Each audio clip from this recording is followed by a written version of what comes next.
an absolute honor to have joining us in studio Professor Kwame Mensah, who is going to tell us what all of this is about pretty shortly. But he's the CEO of the Ghana Tourism Development Company.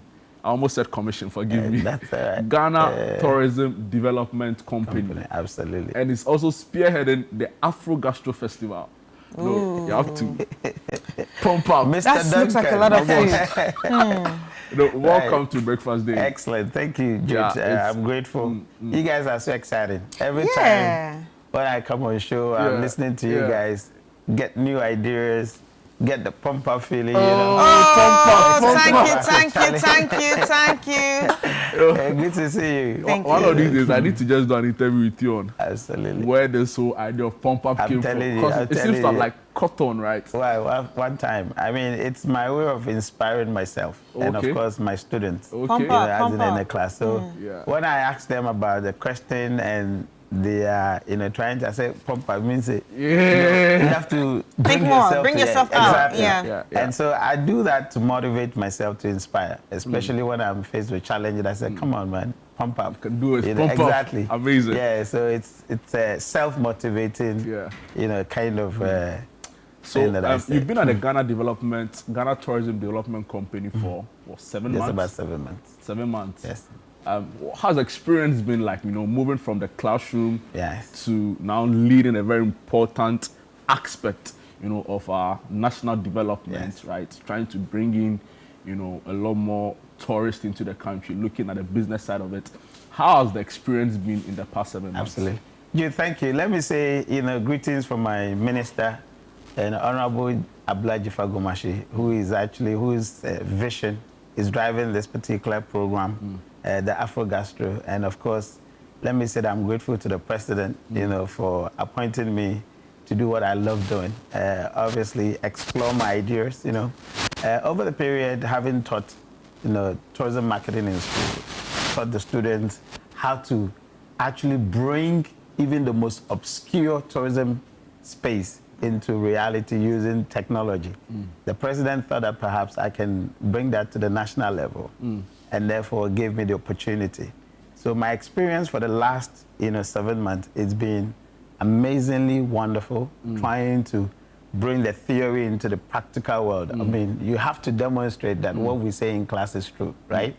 So the students are watching, and say, yeah, you've been saying a lot of things, now let's do it. And I'm fantastically doing it with my team, a fantastic team, the offer that I'm in. It's interesting, and I know maybe you can't share this, but I'm interested in what the president told you on marching orders, because you are one of many, academics, the president brought into his government. So the likes of yourself, you saw Professor Jampo, Lord Mensah, Prof. Lord Mensah, Alidu, Professor Alidu Sen, who is now entering Parliament. There's like a whole generation of hardcore Nana Kluche, the EPA, EPA, Nana Kluche Brown, and there's also even Professor Gachi, from UCC. So what's the feeling like amongst colleague lecturers, academics? It's an assembly of people the president thinks they have what it takes to do it, and we have. Look, we have a platform called Academics in Government. Have you always been? Had you always been partisan? I don't think most of us have been. We've been very political, obviously in our perspective, because we have interest in the country, but we haven't been partisan. Have you had that's the difference. Do you have an NDC card? No. You've never had an NDC card? I keep telling people that I'm a very center-left person. At one point, I had that kind of interaction, but I haven't been actively engaged, And obviously, somebody who is an Nkrumahist, you definitely would mean that I'm center-left, right? So I keep saying I haven't been actively engaged, within the partisan space. But for politics, I've been very political. I mean, you can't teach political marketing without being political. I mean, how? So when I was in England, I was like, you cannot be a political strategist sitting in England. I mean, you have to be where the action is, so that you can actually sort of strategize for the politician. How could you be in England and say you are strategizing for a politician in Ghana? It doesn't work. So I had to transition. come home and do the thing. And since I've worked with quite a lot of politicians, you know, about strategy, about gauging the sort of the mood of the voters. Obviously, media analysis, you know, trying to tell the politician, the media discusses how do they approach it. So I've advised quite a lot of politicians, and they've enjoyed the service. Okay. Now the president say, come and do tourism. All right, so now talking about tourism, and you are coming, obviously the team is coming up with the Afro Gastro Festival, which is part of the Black Star experience. But now the question is, how does gastronomy fit into tourism?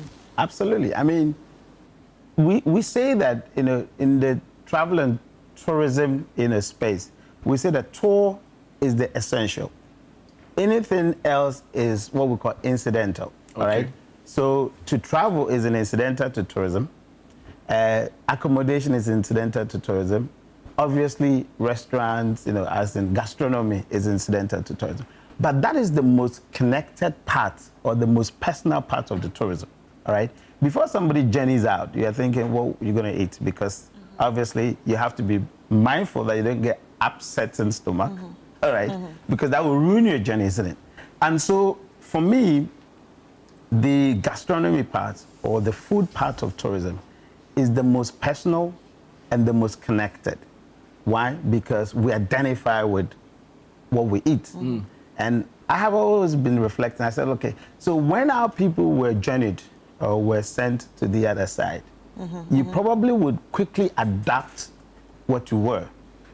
Your accent, because you have to interact with people. So you might have changed, adapt your language. But what you eat still remains. Would definitely be with you for a long time. Why? Because it will bring you memories from home. It will connect you back to your root, etc. So it is very appropriate that our president, first president of this country, Osagyefo Kwame, talked about the united African race. It is very much appropriate for us to take the conversation further and say, we are one people. If we really want to see that, maybe you are not seeing it, look into what we eat, and you will find the similarities, etc. So the Honorable Minister actually says that when she was in her private businesses, she had connected with countries that have similar food stuff with us. And she amazes, I mean, it amazes her to go to, let's say, Equatorial Guinea, to go to other countries and see that, oh, wow, they're eating exactly what we eat in the country, Ghana. That tells you that our story is the same. So there's a shared cultural identity through food. And so we're saying that if Panafest was for us to reflect on our shared heritage, if a Year of Return was for us to reflect that, look, we probably have overcome our stay by going to the other side, so it's time to come home and for us to establish our common heritage.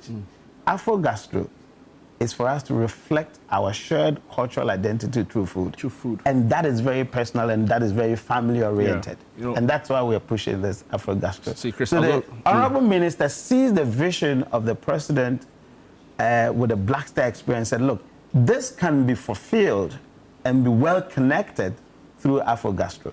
And that's why she's so passionate about pushing this. Chris, you've done quite some travel on the continent, you know, particularly West Africa. And I get the sense of what you're saying, because, you know, Ghana and Nigeria are stuck in a never-ending jollof war, right? And there's Senegal, who I understand are the actual originators of everything. I may be wrong. Absolutely, you know? And you talk about fufu, and I hear it's also in Nigeria. Yes, Nigeria except that it's slightly different. It's slightly different. Togolese have fufu, and the Ivorians have fufu, but they call it futu. The Cameroonians also have fufu. So clearly, everybody has the same thing. They have this akpele kind of thing that they call it saza, all right? Because even in England, a lot of the Zimbabweans, they say, oh, I'm going to have saza. When you go and check, it's like this or what plate type of thing. So there are historical linkages to our food. Absolutely. As a people. Absolutely. And in your estimation, that's an untapped potential. Yes, we haven't explored it as much as we should. And for me, I think that instead of us having pizzas littered on our street, you want to see other flavors of African origin. So if we can actually bring Mexicans you know, there are Afro-Mexicans, Yes. Yeah. Brazilian, you know, food. You get to Peru, and we can see the Peruvian African-oriented food, Brazilian African-oriented food, Mexican African, even India, littered on our street. How is it going to be like? So there's a cultural diplomacy as much as commercial rationalism behind this Afro Gastro. Right. That, in fact, when people meet behind food, all anger goes. That's so true. So, I mean, who sits by food and be angry? Yeah. Come on, right? So when is the Let's Afro explore. Gastro Festival? Yeah, it's actually tomorrow. Tomorrow is Friday, right? Right. 17th. Tomorrow. So it's 17th, 18th at Kwame Nkrumah Memorial Park. Is it free? Where the action of the United African Race actually started.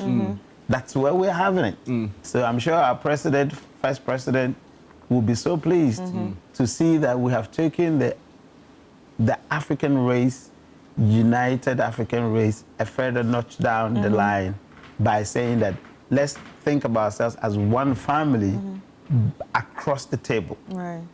doing what we love best, the food. And through that, we're actually celebrating the farmers. We're celebrating our common shared identity through food. Prof, there are concerns that, you know, for example, as a people, nationally, you've not fully even explored the local scene, right? So, for example, even here in Ghana, there are people who hail from certain parts of the country, but are now, you know, living in Accra, who don't know the full extent of their food from their local village, right? So, what do you say to people who say, see, why don't we start local or national first before we look at the sub-region? Afro Gastro is not only Pan-African or you know, what do you call African heritage, but it's local. In fact, the traditional, what do you call, traditional food, you know, association or whatever they call it. There's an association like that. Yeah, those who make, you know, local foods, they are there, they are in it. In fact, the entire Ghanaian food is displayed. Yeah. Then the Brazilians, the Mexicans, the Peruvian, and the other countries will come in. The African groups are coming. So it is not like we're only concentrating. It's an entirety of it. And most of them forget we've been doing a local Ghanaian, fully Ghanaian thing. You know, the Center for National Culture have been doing this annually. Okay. You know, local Ghanaian food. In fact, Ghana Tourism Authority did 68 at 68. That is 68 Ghanaian foods at 68 wow. years, which was the last March when we did the, you know, the Heritage Month. So there are so many of locally focused ones. That's right. At display. Right. You know, Wow. and but even then, we're still saying that this does not take us away. From in fact, we are displaying the entirety of Ghana to our brothers and sisters of African descent, and then we're saying, let us see what you have that we share in common, so that we can really identify our, you know, commonality, share commonality. Yeah. I believe that will also help the gastronomic industry because of the type of chefs that we are seeing these days. Absolutely. They're really playing with everything we have here. On Saturday, I had a dark chocolate cake for dessert, only for the chef to come out and say it was made from plantain. Wow. Wow. Wait, what's the connection? Chocolate and plantain. Absolutely. Is that even So possible? it was not flour. Yes. Okay. And you see what It you're was saying. plantain. Yeah. But it was dark chocolate. Yeah, and it was fudgy and smooth, like real dark chocolate. Oh, wow. You know, this experience that you talked about, the Honorable Minister, Ablaji Fagumashi, actually told us about similar experience. She'd been to a place and there was a fine dining that was, you know, chops, small chops. And then by the time she was, you know, finished, it was actually apparently yam or something that is being cut in a particular way of like, you know, how do you call it? Me, I'm not good at these things, but you know, the thing that you take small, you know, small chops. Small chops, yeah. And she was like, wow, you don't mean it? I said, yes, it was. So it's also about exploring new ways of to use our things. Exactly. You know, so it is not cutting away at all. It's about us realizing that our brothers and sisters also do these things in a much different way, the way we do it. Let me put you on the spot. Yeah. What's your favorite local meal? Oh, for me, it's always about Gary, man. I'm from this Accra. Gary. I'm telling Which you. one? Gary? You know they have the white one and they have the yellow one. Oh, no, as for this Accra, it's either Auna Gary. We used to call Auna Gary or So do you soak Gary. it or you do it like a bar? That one. You know those of us from the fishing communities. If I'm a Gary boy, those who know, with the fish and the pepper. Yeah, which we call it Afro, right? You put it any day. So have you eaten pink Gary before? Which one? Pink Gary. Pink Gary. Yeah. Oh, that's what I'm saying. We call it Auna Gary. Yeah. In my hometown, in Nitaka. So will it be on display at the Afro Gastro Festival? You can imagine everything. No, Afro come. No, Afro this. At the tag along. Come with a very empty, a very fastened stomach. But is it free? Absolutely free. Absolutely Gate free. open, fully open, 360. We're saying that Fill the Place, Kwame Nkrumah will be there to see his young ones, interacting with the Black African race, from all over, Peru, Mexico, Brazil, and they feel connected that indeed when we say we're one people, we're not just saying it. Yeah. It is evident. We are living it, yeah. It's evident. Our way of life. Exactly. Including It is evident. the food we eat. When I went to South Africa first, I remember when I used to work with Sito, my first travel, I went to about 8 African countries. South Africa was the last before I left for England. The day we left, the week, we were eating pizza and rice and things. No, we had to go to that. We said, now we have to eat fufu. You have to change so the we had local to go and look for, ingredient. And we couldn't have this, so we had to use what's it called? Potato powder or whatever. Yeah. So that tells you that when people sojourn, they definitely want to remember home. Yeah. You can eat your pizzas, rice. There's a point where you get to say, nah, man. Yeah, I feel So you go and look for ingredient that you can adapt. Yeah. All right. To remind you of home. And so our brothers and sisters who went to the other side of the Atlantic definitely held on to some of these identities. Yeah. All right. Held on to. They can adapt the breakfast, but surely the dinner. All right. They would want to remember home. Where they come from. So no matter where you are, once you're Black, you might be eating something that we're eating. Definitely. And we're saying, bring it on. Let's all examine it and see how best we can share that conversation. Thank you so much for your time. Mr. Duncan. It's been an absolute pleasure. It looks like it's been a long time I read your tweet. Oh, I want to cool down small. I want to cool down small. Excellent. We are working for Mother Ghana, so we want to. Thank you. But it's always a pleasure engaging you. Thank you. I'm grateful. I like the way your mind works on some of these things. I'm grateful. Thank you. But we want to just show our viewers, thank you so much. Thank you so much for your time. But I want to